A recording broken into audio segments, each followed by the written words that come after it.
Ruang sidang pengadilan Tipikor Tanjung Karang yang selama berbulan-bulan menjadi arena pertarungan argumentasi hukum pada Kamis 11 Juni 2026 mendadak berubah suasana. Tak lagi dipenuhi adu dalil antara jaksa dan penasihat hukum, pembaca pledoi para terdakwa kasus dugaan korupsi dana participation interest 10% PT Lampung Energi Berjaya atau LEB justru menghadirkan sisi manusiawi yang selama ini tenggelam di balik angka kerugian negara 271 miliar yang dipersoalkan penuntut umum. Kesunyian menyelimuti ruang sidang ketika satu persatu terdakwa mengungkap kisah perjuangan, kekecewaan, hingga kerinduan mendalam kepada keluarga yang telah lama terpisah akibat proses hukum yang mereka jalani.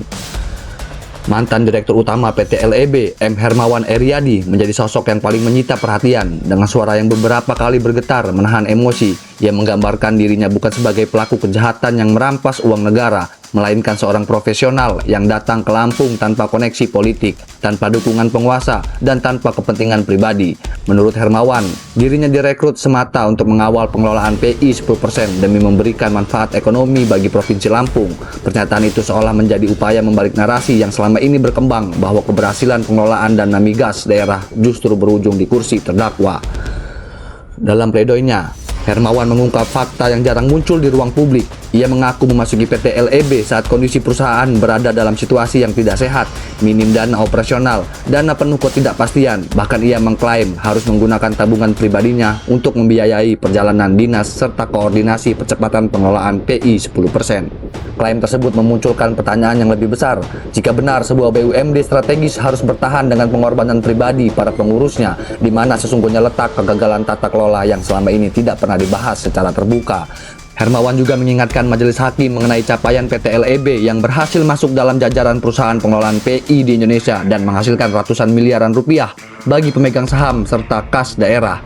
Namun menurutnya, keberhasilan tersebut kini berubah menjadi rangkaian tuduhan yang berujung pada penyitaan dana perusahaan.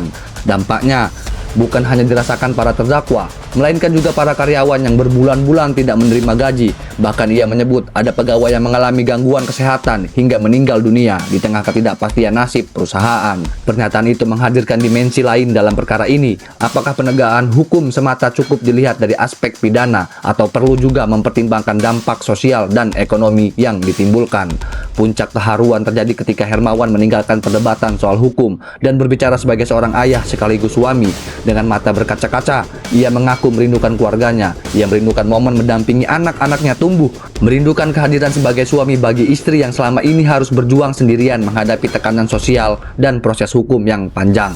Kalimat-kalimat sederhana itu membuat suasana ruang sidang berubah hening untuk sesaat.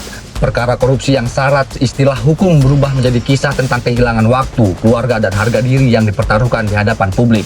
Sementara itu, terdakwa lain, Budi Kurniawan, yang dituntut lebih berat yakni 10 tahun penjara, menyampaikan nada pembelaan yang tidak kalah tajam.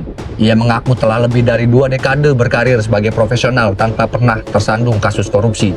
Menurutnya, posisinya sebagai Direktur Operasional PT LEB diperoleh melalui mekanisme yang sah, bukan karena kedekatan politik ataupun jalur orang dalam.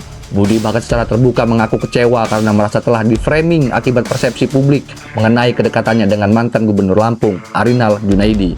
Di akhir pledoinya, ia memohon kepada Kejaksaan Tinggi agar sebagian uang sitaan senilai 1 miliar dapat digunakan untuk membayar tunggakan gaji karyawan PT LEB yang hingga kini masih menunggu hak mereka. Permintaan itu menambah daftar pertanyaan yang belum terjawab dalam perkara PI 10%. Apakah yang sedang diadili semata tindakan pidana atau juga kegagalan sistem tata kelola yang menyeret banyak pihak ke dalam pusaran krisis yang lebih luas daripada sekedar dakwaan di atas kertas. Di sisi lain, pledoi Komisaris PT LEB Heri Wardoyo membuka perdebatan yang tidak kalah penting. Ia meminta majelis hakim membedakan secara tegas antara fungsi komisaris sebagai pengawas dan direksi sebagai pelaksana operasional perusahaan. Argumentasi tersebut menyentuh jantung persoalan tata kelola BUMD di Indonesia, yakni kaburnya batas tanggung jawab ketika sebuah perusahaan daerah menghadapi persoalan hukum.